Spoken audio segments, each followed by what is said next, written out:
Бүгін анаммен сөйлестім да, видеозвонокпен, WhatsAppпен. Бұрын сен қарызға ақша сұрай беретінсің дейді маған. Қазір сұрамайсың, Аллаға шүкір. Бір тәубе болып өзің кеттің дейді. Сол кезде маған бір айтқан сөзі бар. Қарызға алып жүрдім ғой. Есіңді жисай, неғып қарызға ақша ала бересің деп. Сол кезде ойландым да өзім. Неге мен қарызға ала берем адамдардан? Сөйтсем, мен анандай екен да адам.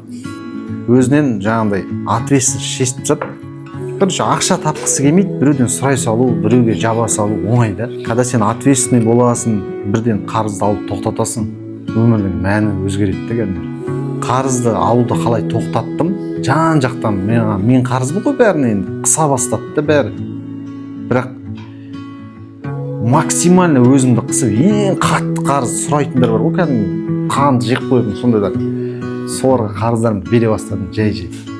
Анаған бердім, мынаған бердім, бірақ жан-жақтан табалады бәрі. Сөйтіп Аллаға шүкір қарыздарымнан құтылдым. Қарызға ақша алсаң, қадірің кетеді. Елдің алдында сыйлы болмайсың біріншіден. Адам құрлы көрмейді сені қарызға ақша сұрай берсең. Сол үшін сұрама қарызға. Давай.